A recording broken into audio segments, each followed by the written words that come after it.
day, 7 days a week. Get the latest local news, obituaries, police splatter, weather forecast, and more with no paywall. Head to DeWittDailyNews.com to get the local information you need to know. Netflix buffering, YouTube spinning, devices not connecting, Zoom calls dropping. Ugh, it's frustrating. Let's end your frustration by signing up for fiber internet in Clinton. Click the Connexus icon at DeWittDailyNews.com. From the Hard Media Group newsroom and DeWittDailyNews.com, I'm Ben Hubbard with this expanded morning newscast.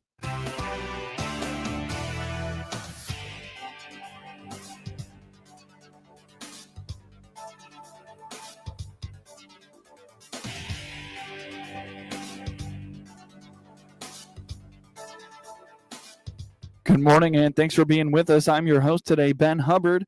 The news is brought to you by Baum Chevy Buick in Clinton, your Silverado headquarters, as well as by Connexus, offering fiber internet in Clinton.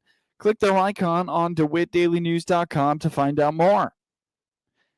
A 20-plus year event takes place this weekend at Clinton Lake. The annual Handicap Hunt at Clinton Lake is this weekend, and volunteer Darren Moser indicates this is a tradition that has spanned over 20 years, bringing individuals with disabilities to Clinton to hunt the lakes starting Thursday through Saturday. We're putting a service together in Central Illinois that's a hunt like no other, that puts somebody who may or may not have the ability to harvest an animal due to a disability, and we are giving them an opportunity to put some food on their table for their family again. And in these times, I think it shows a great organization that has come together to do such a service, I guess you want to say, to the area. And this would not be possible without the IDNR staff. The current IDNR staff out there works hours, thousands of hours probably built in, mowing the trails, mowing the areas of the blinds, redoing some of the blinds from squirrel damage or tree damage or maybe weather-related damage. There's 30 different blinds that's used. 32 different blinds that's used. So there are countless hours put into preparing for the next 3 days. Moser indicates the hunt dates back to 1996 in Clinton.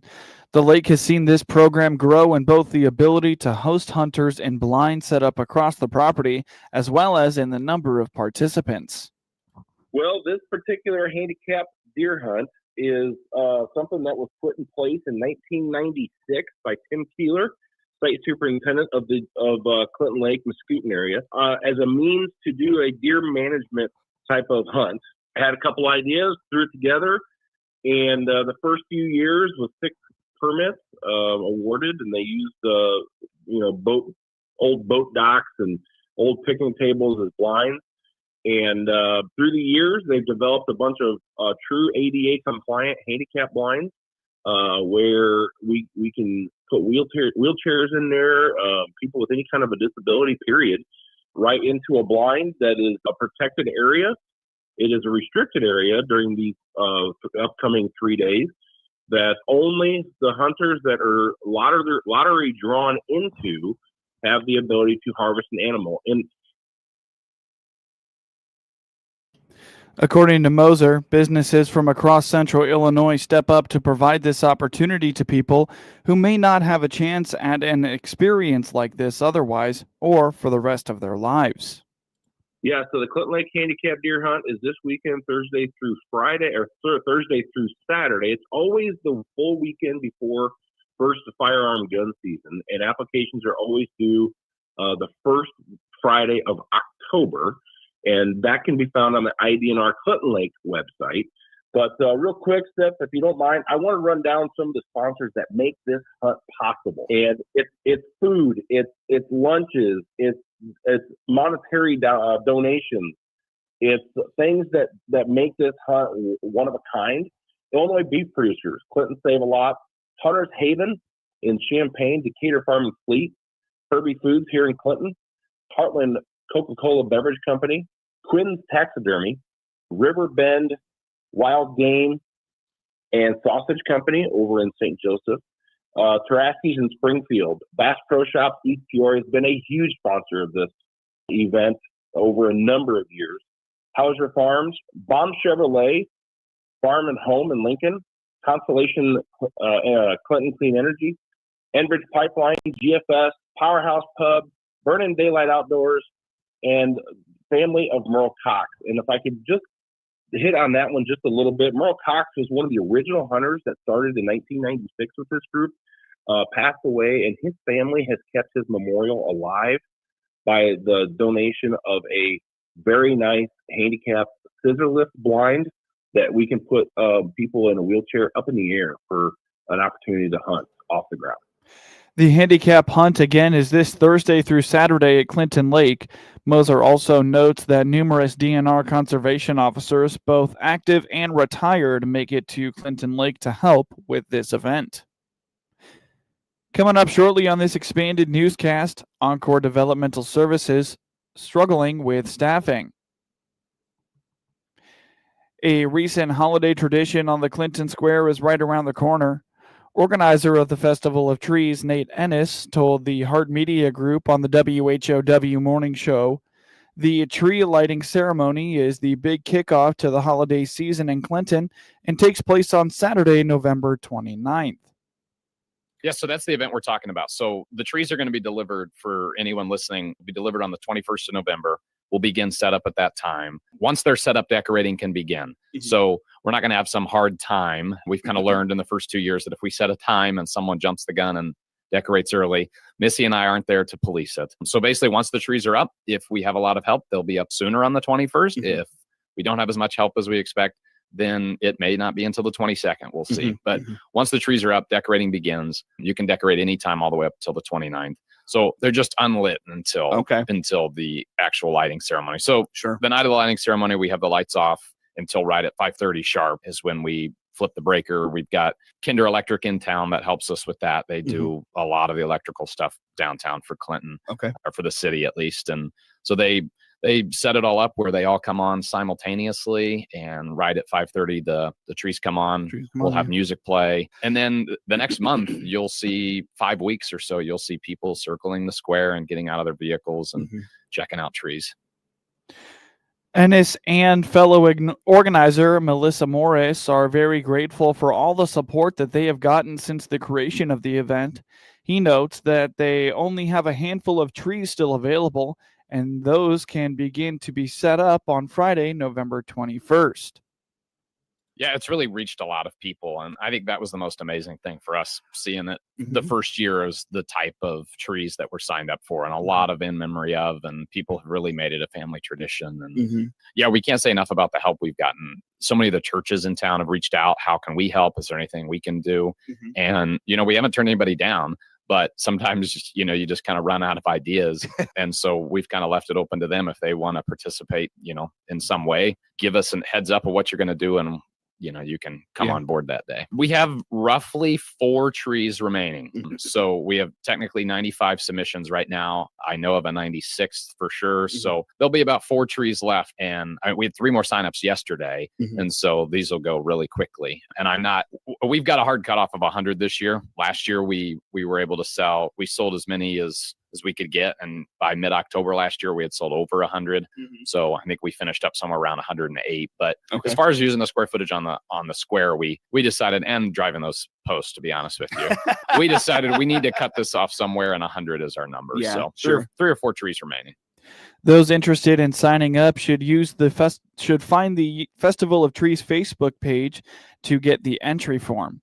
And it adds there are some rules that entries must abide by, like the requirement of LED string lights. Well, so on our Facebook page is a link to our sign-up sheet. And so the sign-up form online is through a company called Omela, and they do a lot of nonprofit school-type fundraising stuff. And so from there, you can sign up for the tree, put in all the information that we require, which is, mainly just contact information, and then the name that's going to be on your yard sign that we will place in front of your tree or give to your tree that says this is this organization's tree. So once they fill that out, at the end of the form, there's a way to pay. And we've had a lot of people excited about that because they can pay with a credit or debit card, which is new this year. You can also do check or cash, and that's also information at the end of that form. So everything's through that one form where they can sign up. And then we only publish information through Facebook. But Missy and I's phone numbers are so available. We both have small businesses in town, so we're pretty accessible to me during the day, Missy in the evenings. So it's been a really, really good way to piggyback off of each other and get information out. But I would say almost all the trees this year are repeat trees. There's probably a few new ones. I haven't looked real close at them, but yeah. So we've got all kinds of various things. Some of the rules on the trees, LED lights are absolutely required. And we do recommend that before you decorate your tree, we should have power sitting out there for you. You at least need to plug it in at home before you get out there, because we may not have the power on when you're out there, because that's the whole point, is to not have the power on. So the trees are lit at the same time. But the plug that we have available, you'll want to make sure that your light strand will work with that plug. We're not really responsible for that. Learn more about the Festival of Trees holiday celebration in Clinton by finding them on Facebook. You're listening to the WHOW Morning Show. Let's take a quick break with a word from our sponsors. Experience the power of better connection with Connexus Fiber Internet. Connexus delivers ultra-fast, reliable speeds to keep you connected at the speed of life. Whether you're working from home, streaming your favorite shows, or gaming with your friends, Connexus has you covered. Say goodbye to buffering and dropped calls and say hello to fiber fast internet. Ready to upgrade your connection? Sign up today by clicking the Connexus icon at DeWittDailyNews.com. Nothing connects us like Connexus. Closeout time is here for a new Chevrolet. This is Scott Baum from Baum Chevrolet Buick in Clinton and Farmer City. Yes, we have a good selection of 25 Silverados remaining in regular and crew cab models with gas or diesel engines. Some with utility beds and dual roof wheels. Also see our remaining Colorados, Trailblazers, even our full-size Suburban and Tahoes, all priced to move out. See our 25 inventory today at BaumChevyBuick.com, right from the start. News time is 22 minutes after the top of the hour. You're listening to the WHOW Morning Show. Staffing issues are a problem being faced by small businesses and nonprofits all around the country. Stephanie Kuntz, Executive Director of Encore Developmental Services, says that they are hiring for a qualified intellectual disabilities professional.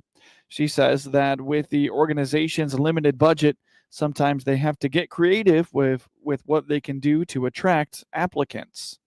I am looking for a qualified intellectual disabilities professional. That's like a case manager. Also in our agency, that position is also our director of services position. So it is, one of our lead management team people that helps determines what goes on with the programming with our clients, and our helping with our direct support. It's supervising all the direct support professionals and organizing what goes on with the people that we serve. Sometimes it can be, and it's difficult to find some of these kind of folks. We're kind of maybe a little more rare in the world than there's some specific qualifications for people. I'm actually a QIDP also. That was how I started in the program, working in that position back 14 years ago. So sometimes you have to creative to find people and to also to attract them, because it's a kind of competitive market, because a lot of the other providers, all are needing those positions filled. Kuntz indicates that they are lucky to experience limited turnover when it comes to their staff. They have 19 total employees, around a third of whom are in full-time positions. We do. Yeah. My current director of services is actually not leaving. She's just going to part-time and has been with us for she's been in and out. She started actually as a direct support professional. She was my very first hire 14 years ago. And then she left for reasons and got her degree. It's a degreed position. And the position also that requires some experience with working with people with disabilities. And then she's back with us. So probably for the last 8 years, I want to say. So we're pretty stable. Totally right now we have 19. It's a mix of part-time and full-time.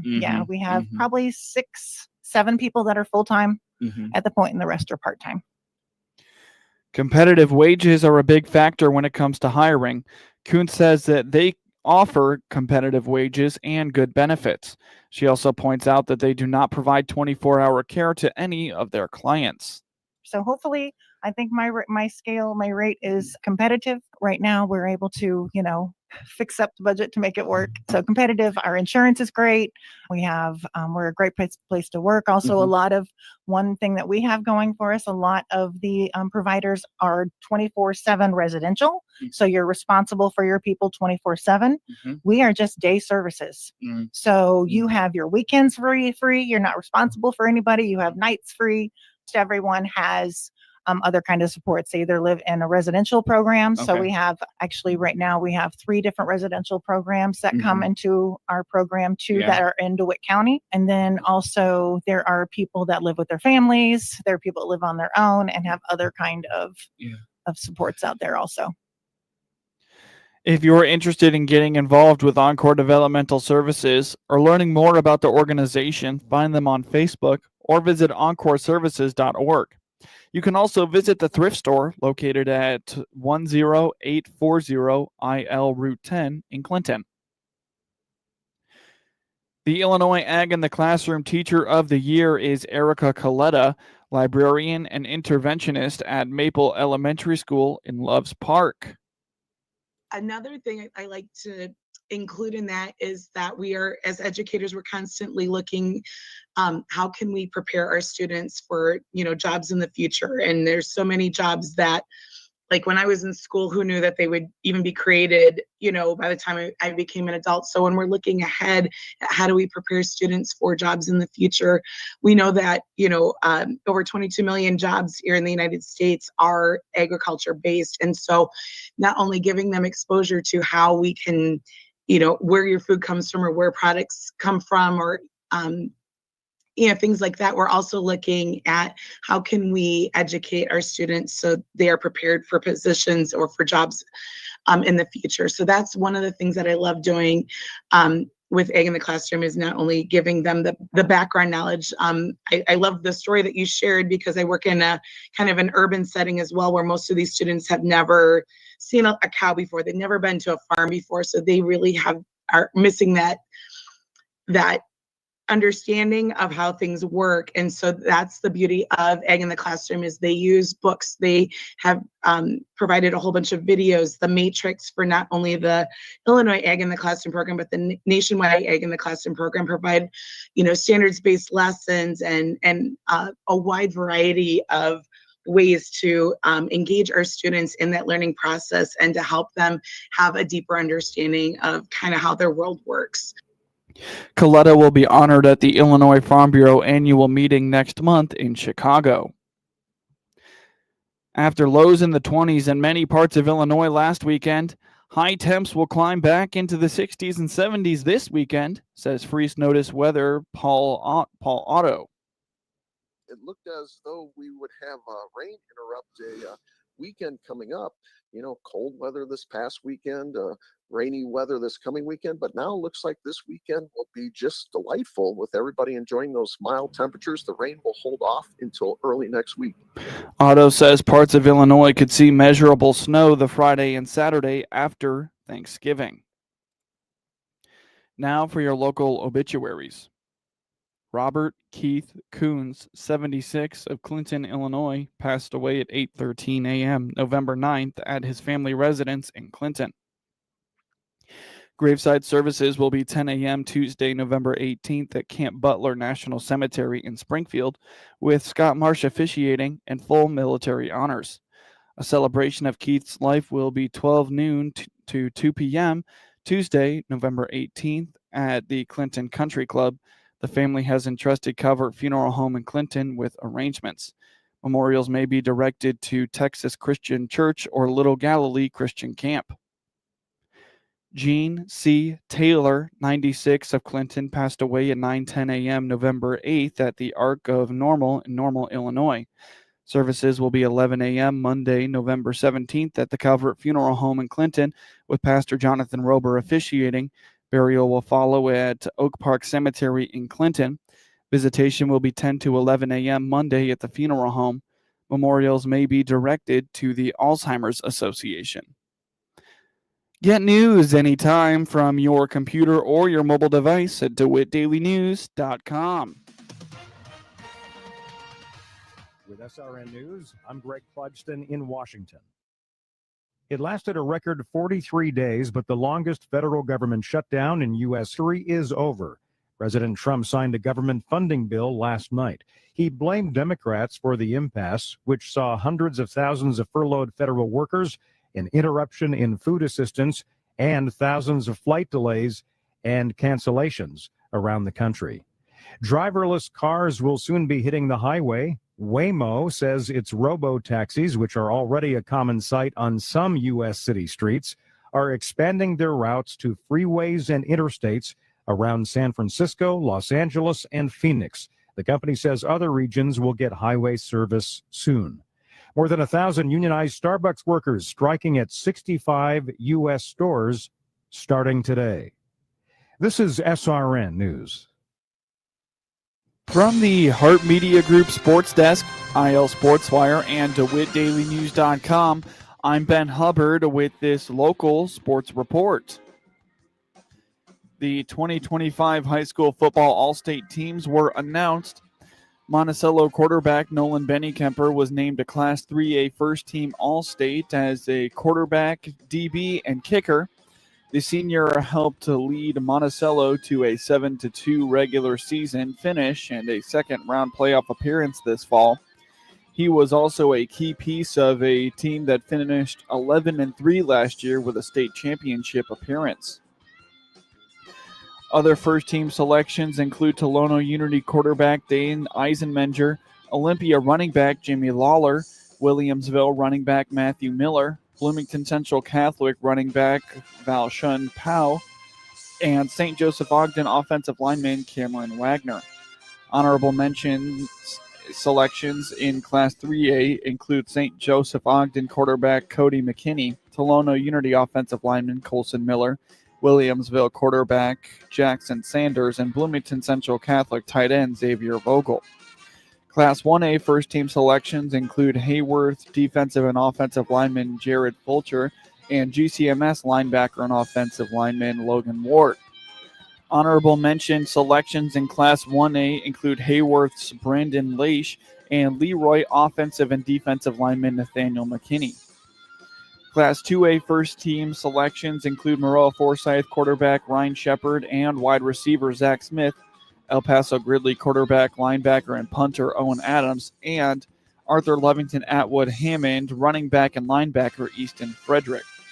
Honorable mention All-State in Class 2A include El Paso Gridley kicker, wide receiver, and defensive back Owen Berquist, Maroa Forsyth linebacker Isaiah Bowman, Paxton Buckley Loda's defensive and offensive lineman Carson Goss, Ridgeview Lexington linebacker and running back Joe Cheever, Tri-Valley DB Owen McLean, and Arthur Lovington Atwood Hammond linebacker and tight end Elijah Van Seok.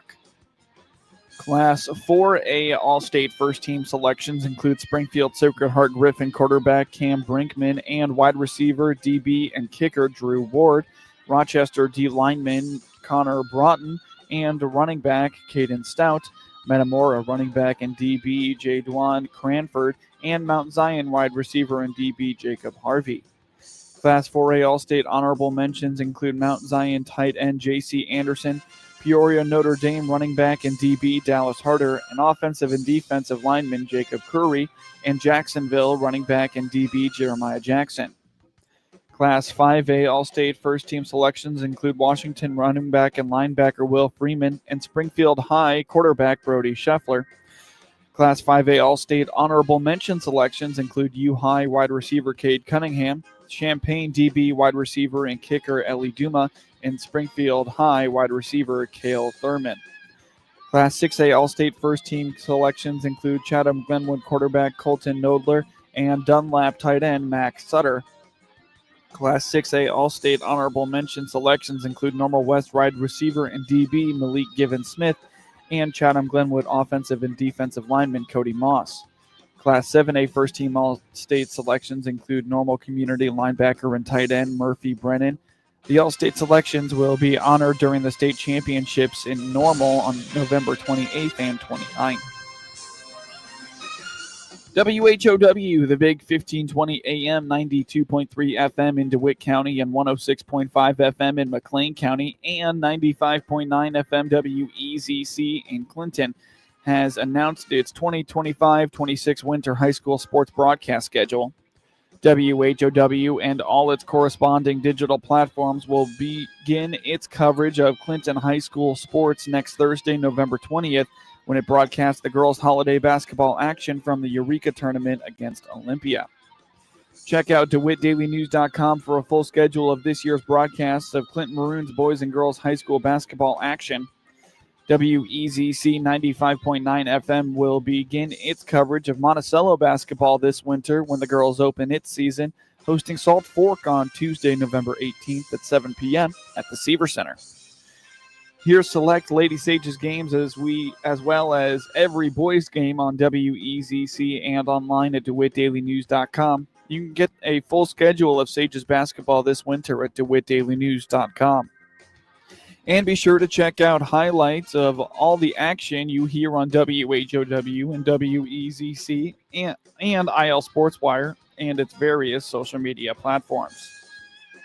While they may be young, this year's Heyworth's girls basketball team is looking to grow together as a unit and hopefully surprise some people.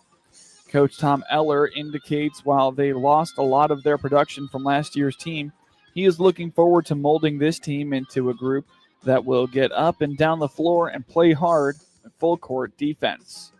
So what's interesting is, we pretty much lost all of our points from last year. So fresh slate. Yes, fresh slate. But what's interesting is when you talk to the girls, whenever I talk to them about their expectations, they expect to be good. Mm-hmm. So they don't really look at it like, hey, we're young, we're not very experienced. They look at it like, hey, this is an opportunity for us to go out, have fun, play together, play hard, and then whatever happens, happens. So everything that I've seen so far through the summer and through our practices, we have a very unselfish group. Mm-hmm. We have girls who like to play the game, who like to play together. Mm-hmm. Like I said, they're very unselfish, bring a lot of energy. So that's the thing that I really like. Well, hopefully to push it up the floor quickly, look to get something in transition. If we don't have it, run good offense and get good shots. Full court pressure. So probably a lot of full court man. Same thing. Just try to force turnovers, get up and down the court. Not necessarily quick shots, but good shots. Put a lot of pressure on the opponents. Mm-hmm. We don't have a lot of size, but we got a lot of girls that can move. They can get up and down the court, pretty athletic. Mm-hmm. So we have to figure out a way to utilize that. Lacey Gierke is a senior on the team this year and hopes to help see her team improve, especially the young players, and build the program into a winner for the next several years. I think we're going to have a good team culture this year, and I think we're going to be just making this team good and work together so then next year they could win more games too with the upcoming freshmen. If they have questions, help answering the best that I can because I have been here for the past 3 years. This is my 4th year playing, so just being a big sister almost to them and just helping them figure things out. Sure. We've been really working together as a team. Like I said, last year there was a lot of team drama kind of, so I feel like this year we're going to eliminate some of that, and I think that's going to bring us closer. Carissa Cook is a sophomore at Heyworth and transfers in from Bloomington Central Catholic. She enjoys her teammates and looks forward to being a part of what they are building. I'm feeling like we're going to be pretty good. I'm very confident in all of our abilities, and I think it's going to be a great year. I think that I learned a lot of leadership being a freshman, having to be a point guard. I think I learned leadership at Central, and then also I learned how to be a leader when transferring here and having to integrate with people I didn't know. It's been going really well, especially with the group of girls that I got put in with. They're all very supportive and kind, and they put themselves out there to get to know me. Something that I like about the team is probably that we all have the same sense of humor. It's on the court and off the court, probably just to get back at what I love and what I know how to do the best. Mm-hmm. Aaliyah Riddle will get a taste of varsity action as a freshman this year. She's excited for the opportunity to play, but also to learn from very good athletes. She has a goal scoring of 1,000 career points in her time at Heyworth. I'm very excited just to get to play against very good athletes and then with very good athletes on my team. It's just a good feeling just to get new experiences and to get better. I'm kind of just watching and learning while also putting it into my own perspective, trying to get better and also just be an overall good athlete to everyone. Definitely my speed and just working with a bunch of different fast guards. I feel like we could be a really good team this year. I'm looking forward to getting to know everybody and just to have new experiences and get better versus high school girls. A big goal for the next 4 years is definitely 1,000 points. I want to reach that, but also just improving my game while also improving my teammates' game at the same time. I think we have a lot of like friendships and like communication skills that can help us. Definitely Grace Hartwig. She is just a sophomore, but we play similar positions and she's always willing to help and like improve my game while also improving hers and others. Coach Eller was pleased to hear his players talk about culture because that is something he has been stressing with them since the summer practice season. So I'm glad that was their response, because that's something that we've been preaching since day one over the summer. I know, maybe in the past there's been some issues. There hasn't been really that team environment, but that's something that we've preached since day one. We acknowledge each other, whether it be off of a pass for someone scores. If someone gets on the floor after a loose ball, we hustle over, we help them up. So there's all those types of things that we're doing to build that team chemistry. The Lady Hornets take on Urbana University High on Monday to open the regular season. Get sports anytime at DeWittDailyNews.com. This is staff meteorologist Jennifer Wojcicki with your regional radio forecast. Mainly sunny skies today with daytime highs approaching 60.